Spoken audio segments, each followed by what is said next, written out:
حامدا ومصليا ومسلما أما بعد فأعوذ بالله من الشيطان الرجيم بسم الله الرحمن الرحيم لقد كان لكم في رسول الله أسوة حسنة صدق الله العظيم.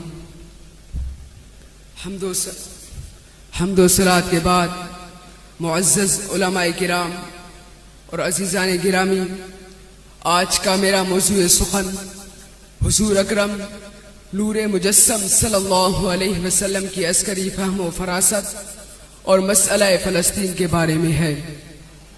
عزیزان گرامی، حضور اکرم نور مجسم صلی اللہ علیہ وسلم کی شخصیت بابرکت ہر میدان میں رہنمائی اور مثال فراہم کرتی ہے، چاہے وہ دین ہو یا سیاست ہو، معیشت ہو یا عسکری معاملات. آپ صلی اللہ علیہ وسلم کی عسکری فہم و فراست نہ صرف جنگوں میں کامیابی کا سبب بنی بلکہ امت مسلمہ کے لیے ایک اصولی طرز عمل بھی متعین کر گئی.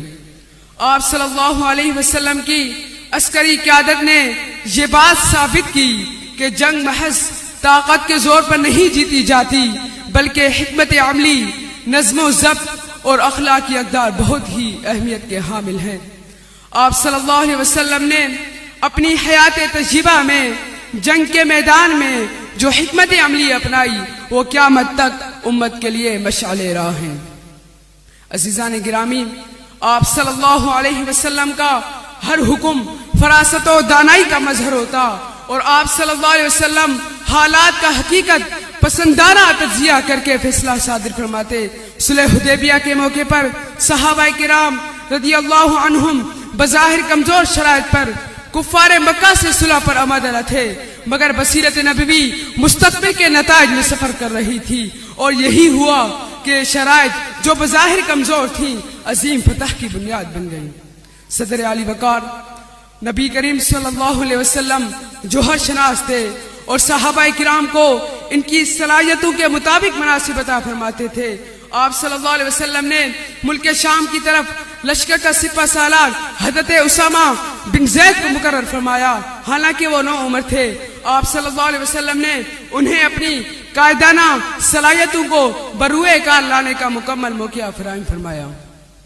سامعین ذی وقار، آپ صلی اللہ علیہ وسلم جنگی عملی وضع کرتے وقت منصوبوں کی رازداری کا خاص خیال فرماتے تھے اور صحابہ کرام کو بھی ہدایت و رہنمائی فرماتے کہ ہر لمحہ مکمل رازداریوں سے کام لیں.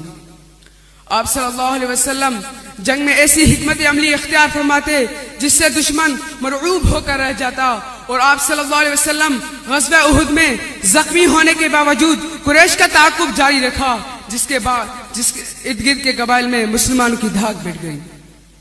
محترم جج صاحبان، مسئلہ فلسطین ایک عالمی تنازع ہے جس کو رونما ہوئے تقریباً 1 صدی سے زائد کا عرصہ بیت چکا ہے. فلسطین کی حالات انتہائی پیچیدہ اور سنگین ہو چکی ہے.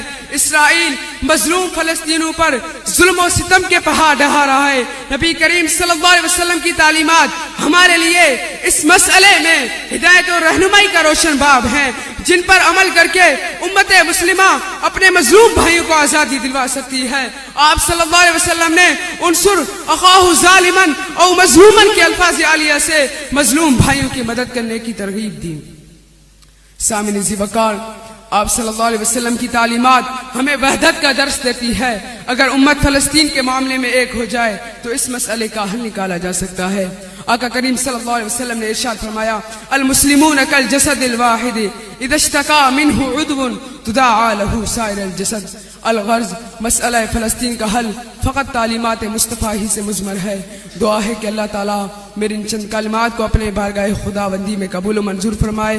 میں اپنی تقریر کا اختتام اس شعر پر کرنا چاہوں گا کہ ہتھیار ہیں، اوزار ہیں، افواج ہیں، لیکن ہتھیار ہیں، اوزار ہیں، افواج ہے، لیکن وہ 313 کا لشکر نہیں ملتا. وما توفیقی الا باللہ.